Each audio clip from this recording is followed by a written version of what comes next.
I'm Jeanette Makings. I head up our financial education business at Close Brothers, and I'm joined by Simon Williams, who is one of our senior financial advisors.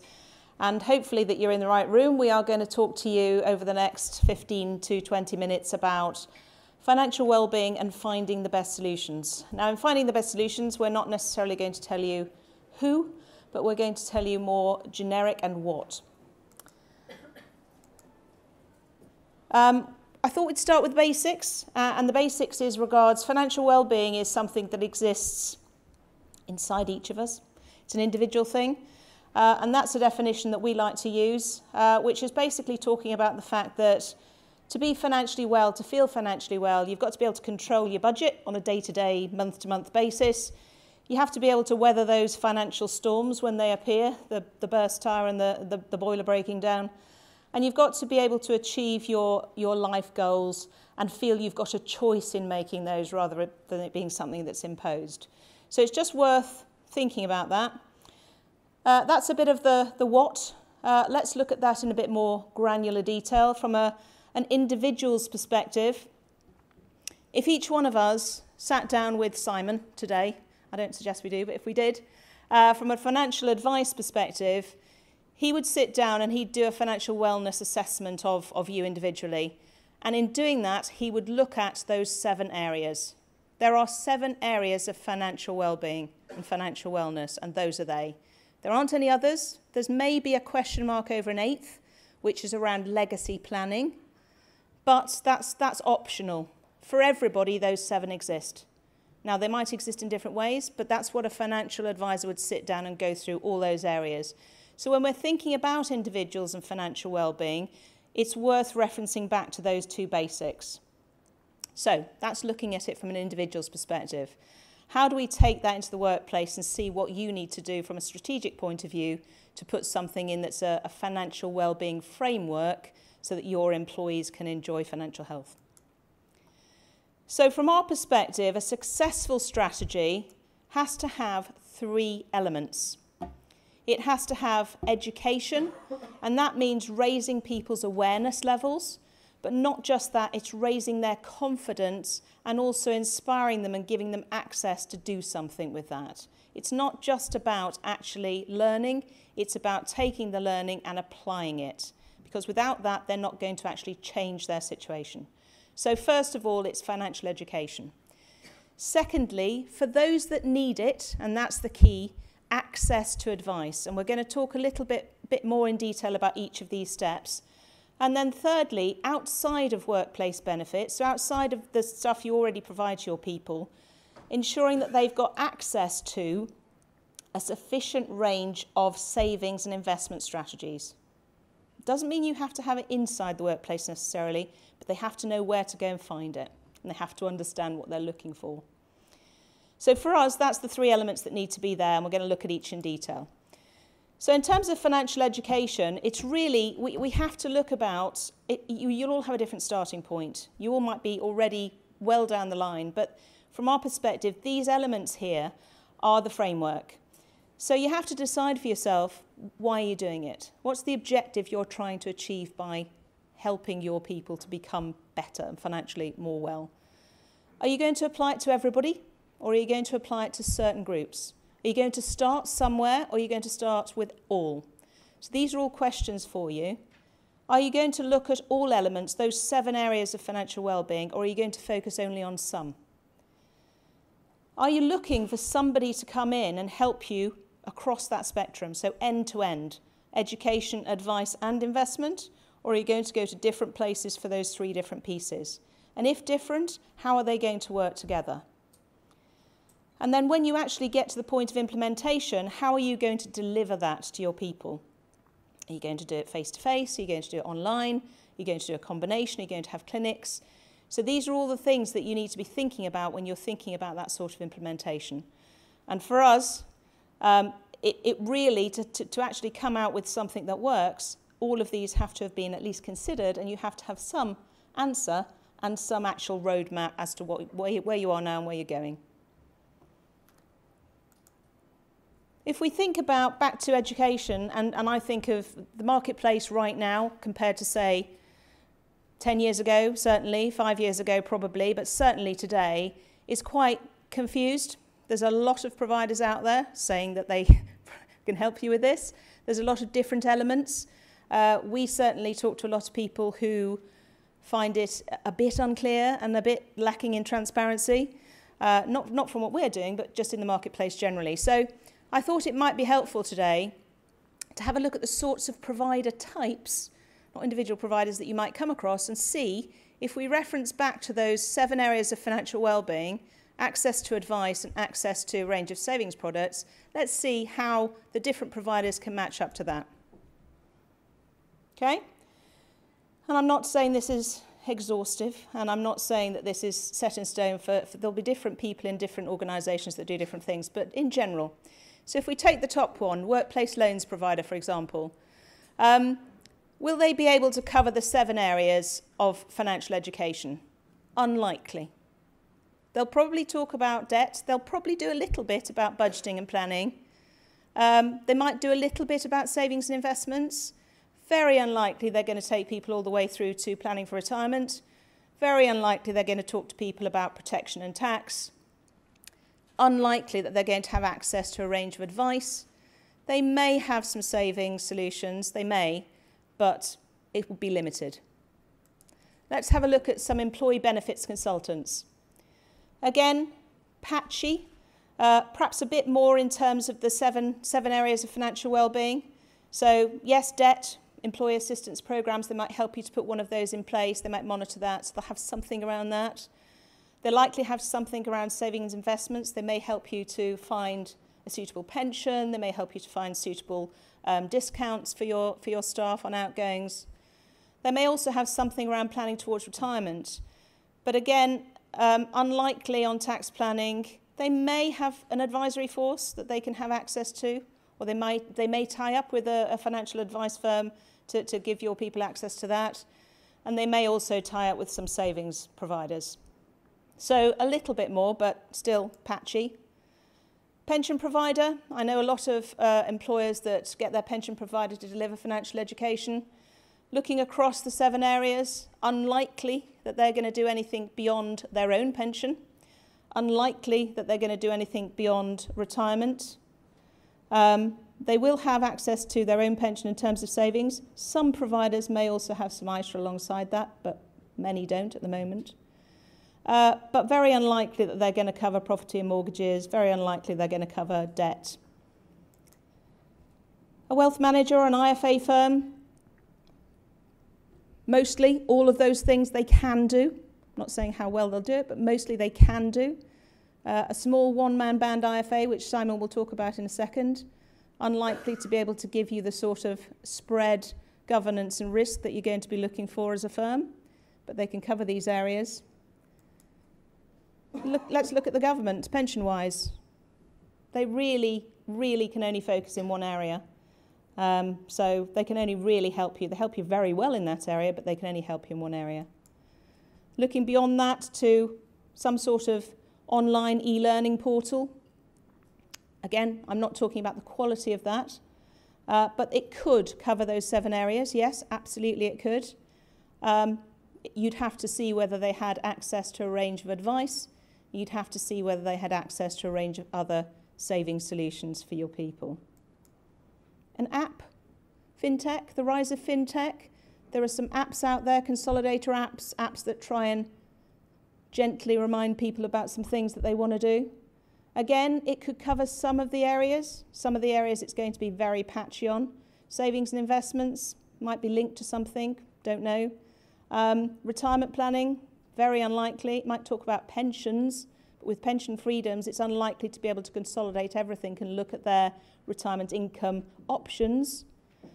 Tax advice, again, quite limited. They might be able to talk people through those change in tax statuses, tax year ends, but beyond that, it's probably about it. Again, unlikely that they've got links to advice. They may have links to some saving solutions. I don't know whether that's been helpful, but for us, looking, from outside in, I think that hopefully gives you some clarity when you're talking certainly to some types of provider, the sorts of questions you can ask.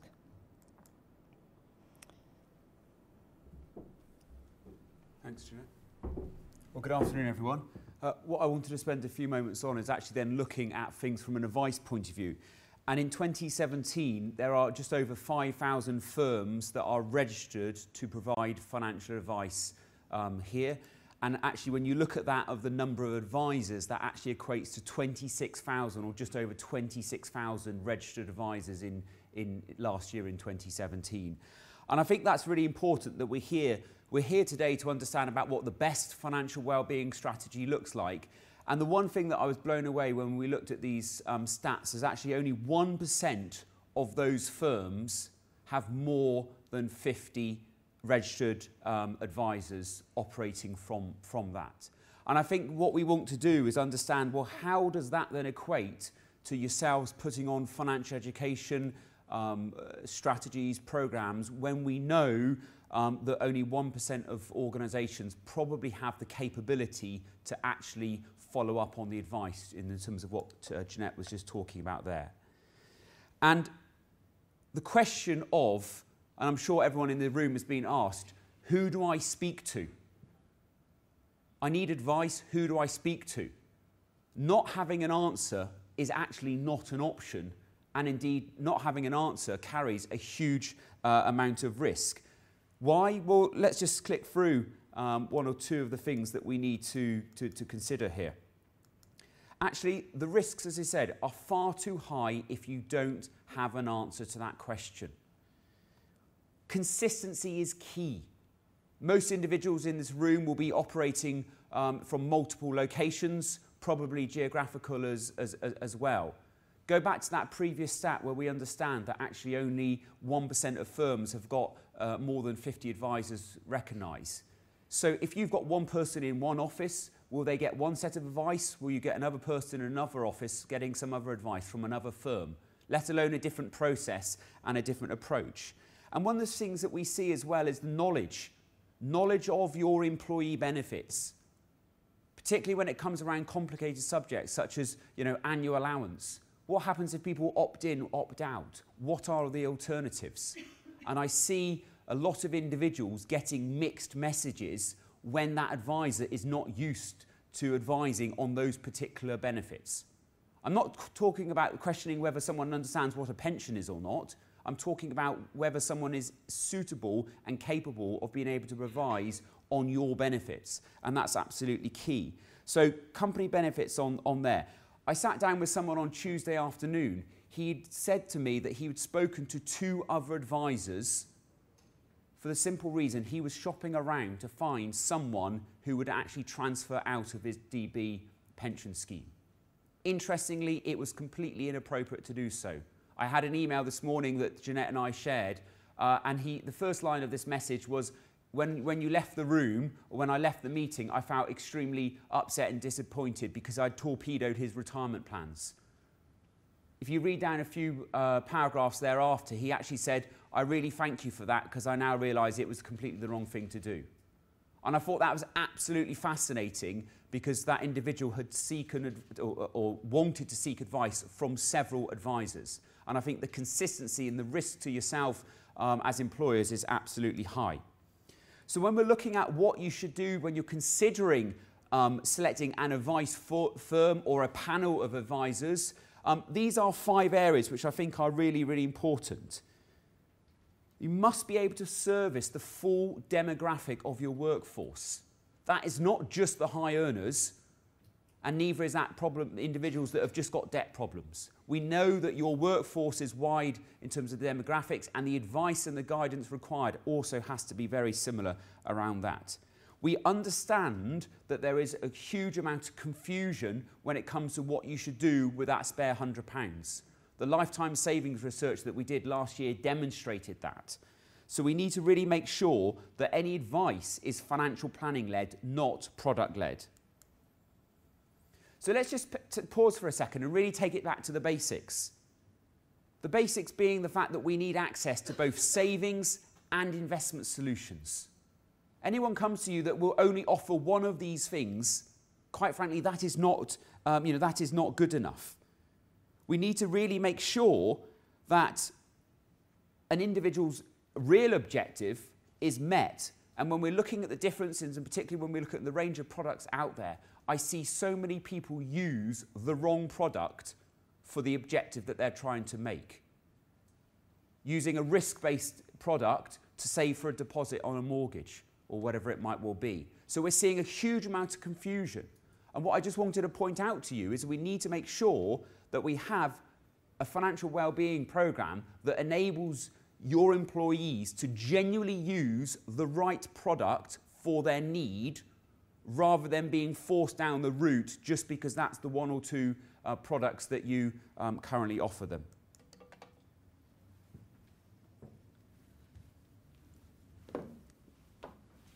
So Simon was talking there about that sort of less than 5 years, more than 5 years. Short term, medium term, long term. That's what we're talking about, the access, the range, the solutions. And as I said earlier, it doesn't necessarily mean you have to provide them inside the workplace. But people need to know what they need to go and find and where to go and find it. The best practice is that they do have access to those short, medium and long. So if they're saving for a mortgage deposit and it's likely to be less than 5 years, they can go and find a suitable cash-based savings product. For most people and most people's risk tolerance, that's going to be a LISA. Not an ISA, not any ISA, a LISA, because there's hardly any other product that's going to give them a 25% uplift for the risk tolerance they're prepared to take. So that's what we mean by short, medium and long. Long, you're already doing it. That's your pension and some other things. The short and medium, some of you might be doing that, the medium, through share plans, for example. But short, that's a different kettle of fish. JISA, another one. And ISA. So what about those who are limited out of pension savings or only limited down to 10,000 because they're caught by the tapered annual allowance? You know, they might want to be investing, they might still be young, they might not be at retirement age. They've got to look for alternatives. So ISA and JISA, for example, are really good functions for them. As I said, you're going to provide some of these things in the workplace already, the pensions, the share plans, access to a range of discounts to create that room for saving, to create that extra £50 a month or £100 a month or whatever it may be. But there's no reason whatsoever why you have to provide some of these other savings solutions inside your workplace. People can go and get them individually. However, the benefit for you if you do secure something through a savings platform, for example, or a savings portal, is you could negotiate preferential terms for your people. So you could have something, for example, where the non-pension saving solutions, in terms of the fund investment choices, are similar to the ones inside your pension. So if somebody wants to simply go, I've got that going into pension, I want this going into non-pension, I want it in the same sort of investment framework, same sort of risk, it makes it easy to do. So these are some of the best practice things to be thinking about. Finding providers. The number of people that we see, or the number of organisations that bring us in, and we see lots of different bits and bobs, a bit like us as individual investors actually. We got that then, we got something then, we got something then. You've got to decide whether you want to go and find it in one provider or you want to find it in multiple providers. If it's multiple, how are they going to work together? How are you going to find them? Are you going to work on a referral from a company you trust? Or are you going to go through some sort of either formal or informal selection procedure? Do you want to trial or pilot it first? Make sure that whilst you're going through these processes, on the shelf already, you've got the business case and the budget, and you've got authority from your management board to go ahead and do it. And where are you going to start? Are you going to start with some groups and then waterfall it out, or are you going to start big bang with everybody? The one thing I'd say is certainly have very clear objectives about where you start and what you want to end up with. And that doesn't need to be the final end, but just the end for this year or the end for 2 or 3 or 5 years' time. That's everything from us. Thanks very much for listening.